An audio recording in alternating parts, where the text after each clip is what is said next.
January 17th, 1945. A shattered forest near St. Vith, Belgium. The air is a razor. It tastes of pine, cordite, and frozen steel. For 19-year-old flak helferin Ilse Hoth, the world has been reduced to the shriek of incoming artillery and the rhythmic, terrifying crunch of boots on snow. The sound isn't German. It is heavier, more confident. It is the sound of the end. Her 88mm anti-aircraft gun, a titan that once ruled the skies, now sits silent, its barrel pointing uselessly at the gray, unforgiving heavens. Its crew is gone. Dead, wounded, or vanished into the skeletal trees of the Ardennes. You are there, in the biting cold, huddled behind the gun sandbagged emplacement. Every snap of a twig is a rifle bolt sliding home. Every gust of wind through the firs is a whispered command in a language you were taught to fear. Ilse pulls the thin wool collar of her Luftwaffe gray greatcoat tighter, a futile gesture against the cold that has sunk deep into her bones. Her fingers are numb, her toes are stones in her worn leather boots.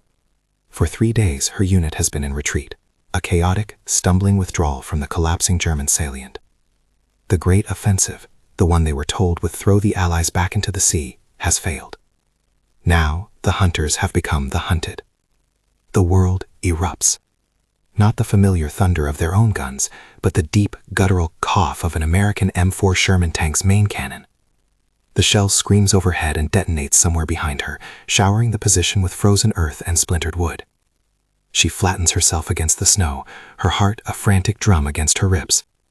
She can hear them now. Shouts in English. The words are indistinct, but the tone is unmistakable. It is the sound of men who are winning.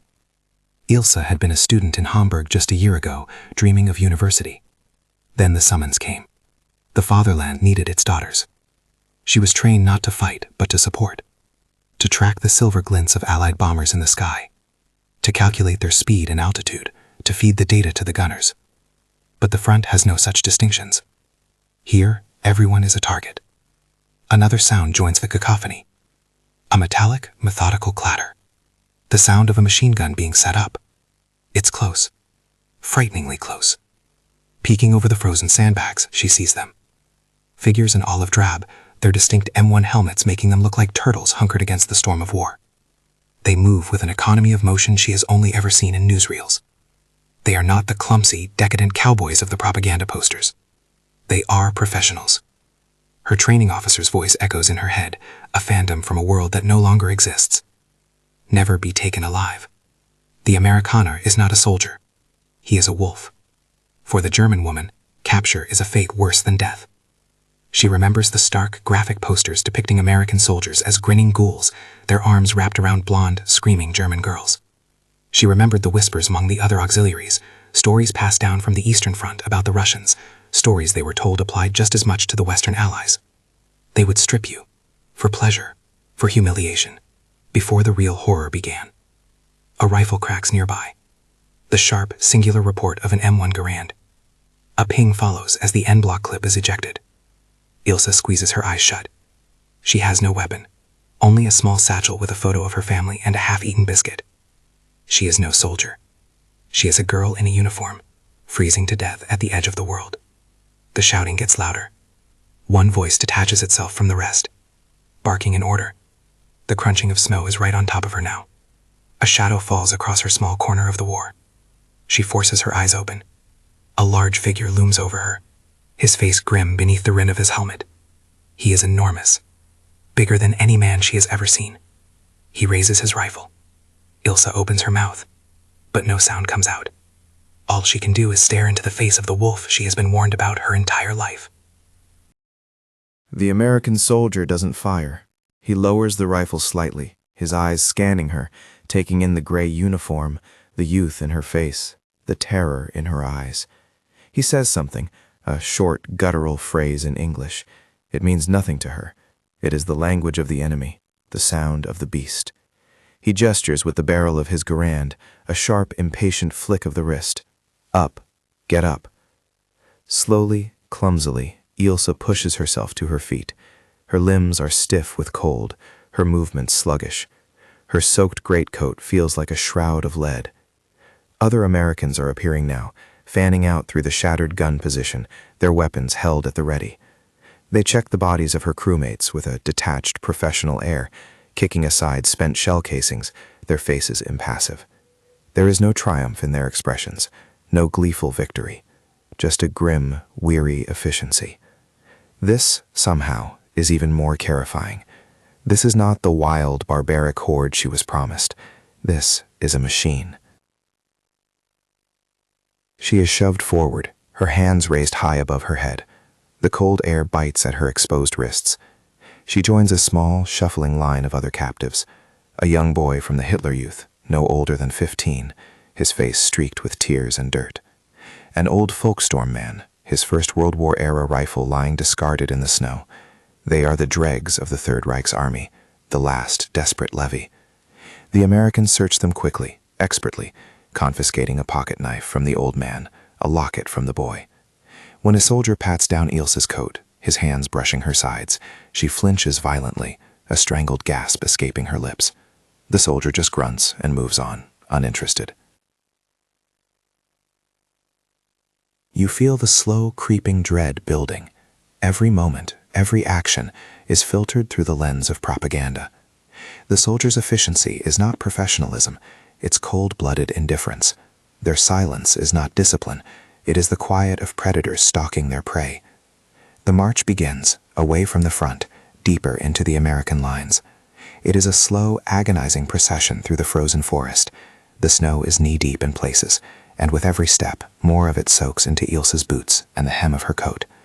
The fabric, already damp with sweat and melted snow, begins to stiffen, turning from wool into a cage of ice. She stumbles and falls. The snow rushes up to meet her, a cold, soft impact that knocks the wind from her lungs. For a moment, she considers just lying there. It would be so easy to let the cold take her, to simply fall asleep in a white blanket and never wake up. It would be better than the alternative she imagines awaits her. But a hand grabs the collar of her coat and hauls her back to her feet. It's one of the guards, a corporal with a tired, scruffy face. He doesn't speak. He just pushes her back into the line and keeps walking. No kindness, no cruelty, just process.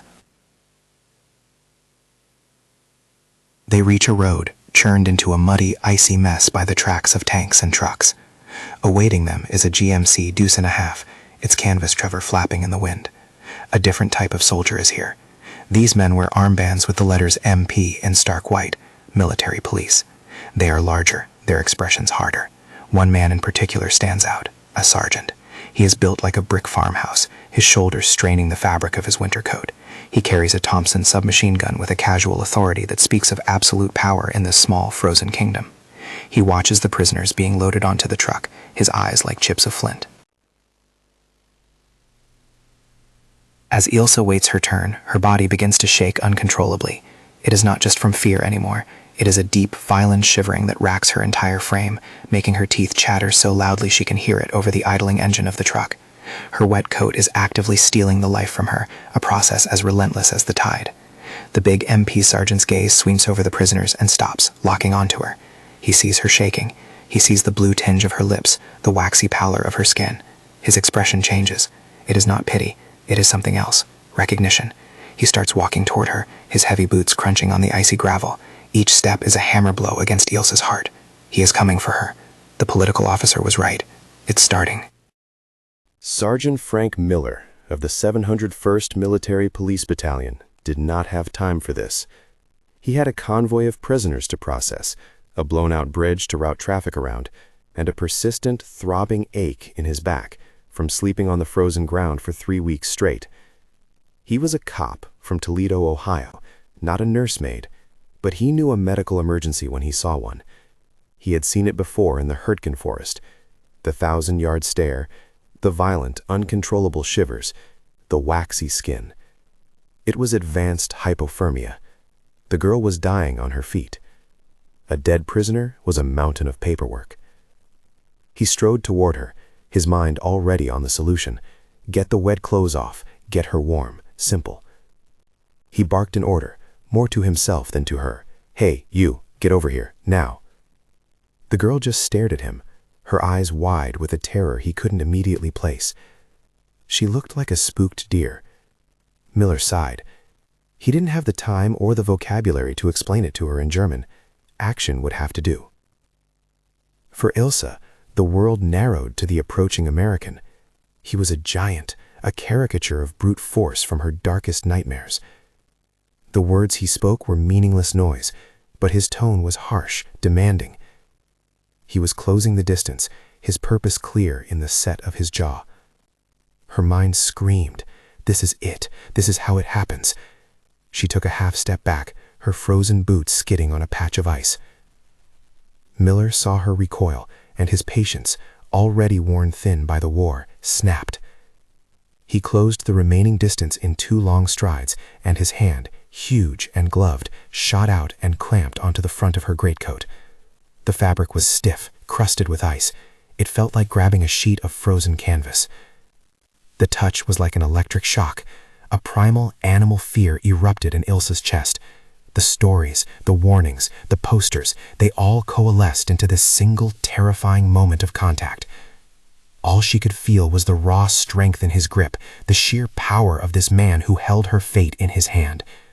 Her voice, which had been frozen in her throat, finally broke free in a desperate, pleading shriek. "Bitte, tun Sie mir nichts. Ich flehe Sie an. Nein! I beg you, no!" She clawed at his hand with her own numb fingers, clutching the collar of her coat as if she could somehow fuse it to her body, her last barrier against the violation she was convinced was about to happen. Miller was momentarily stunned by the sheer panic in her scream. What the hell was her problem? He wasn't trying to hurt her, he was trying to save her. But her resistance made it worse. He had to get the coat off. He gave a sharp, powerful tug. A button popped, skittering across the ice. Ilse cried out again, a sound of pure terror. She closed her eyes, turning her face away, bracing for the impact of a fist, the tearing of her remaining clothes, the final, brutal humiliation. He wasn't gentle. There was no time for it. He was a mechanic trying to unseize a frozen engine. He grabbed the other lapel and ripped the coat open. With his other hand, he seized the collar at the back of her neck and pulled the entire garment down and off her arms. The frozen sleeves scraped painfully against her skin. The sodden, heavy coat fell into the snow with a wet thud. Now she stood before him in just her thin tunic and trousers, also damp and clinging to her skin. The Arctic wind hit her like a physical blow, instantly sucking away what little warmth she had left. The shivering intensified to a convulsive shudder. This was it. The stripping had begun.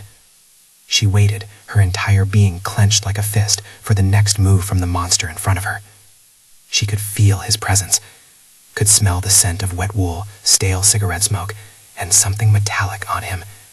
She felt a hand touch her shoulder, and she whimpered, waiting for the violence she knew was coming.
The hand on her shoulder was not a shove. It did not push her to the ground. It was firm, steadying her as her body threatened to give out. She kept her eyes squeezed shut, a prisoner in her own fear, unable to witness the horror she was certain was unfolding. Then came the change, a sensation she couldn't process. It was a weight settling over her shoulders, a heavy, coarse, and most impossibly, a warm weight. It smelled of damp wool, but a different kind of damp. It smelled of America. Slowly, hesitantly, Ilse opened her eyes. The first thing she saw was the rough, olive-drab texture of a U.S. Army-issue blanket. The big sergeant, Sergeant Miller, was draping it around her, his movements still rough and impatient, but his intent suddenly, shockingly, unclear. He pulled the edges of the blanket together at her chest, cocooning her in its surprising warmth. Her violent shivering began to subside, just slightly, under its influence. You are watching her face. You see the confusion war with the terror. The gears of her mind are grinding, trying to reconcile the act of a savior with the face of a monster. Before she can make sense of it, another soldier appears at Miller's side. He is holding a piece of equipment she has never seen up close before. It is a GI winter parka, a bulky canvas and wool garment far superior to her own frozen greatcoat. Miller took it, grunted something at her that might have been "put this on," and pushed the parka into her arms. It was heavy, but its weight was a promise of life. Her fingers were too numb to work the zipper, so she simply clutched it to her chest over the blanket. And then, the final, world-altering event. A third soldier, a private with a face so young he could have been in her class at school, held out a steaming silver metal cup. It was a canteen cup, filled to the brim with a dark, swirling liquid. The aroma hit her first. It was the rich, bitter, almost burnt smell of real coffee, a luxury so profound in late-war Germany it was like a memory from another life. The young private pushed the cup into her hands. She fumbled, her fingers refusing to obey, but he helped her close them around the hot metal.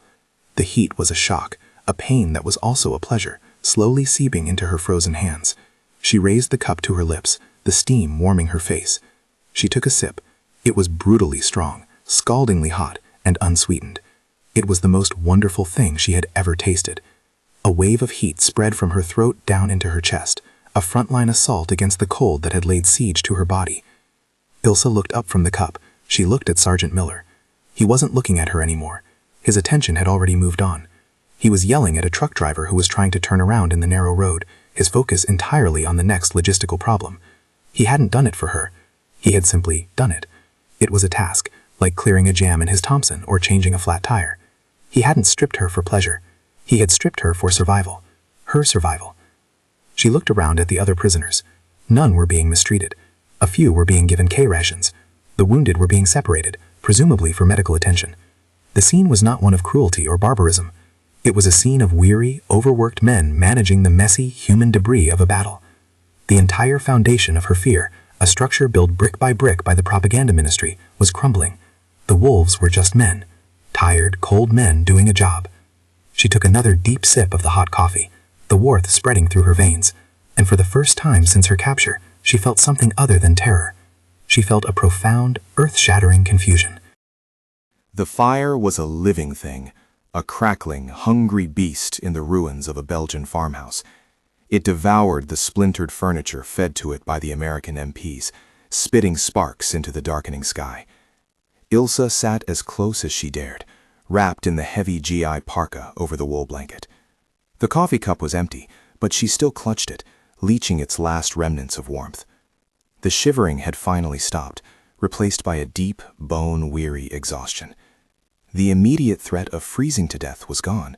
The immediate threat of the American wolf was gone, and in their absence, a vast, unsettling silence filled her mind. You sit with her in that silence, watching the flames dance in her eyes. The world, which had been a very simple place just a few hours ago, a world of friends and enemies, of good and evil, of German virtue and Allied barbarism, was now impossibly complex. The men who had destroyed her unit, killed her comrades, and taken her prisoner were the same men who had prevented her from freezing to death.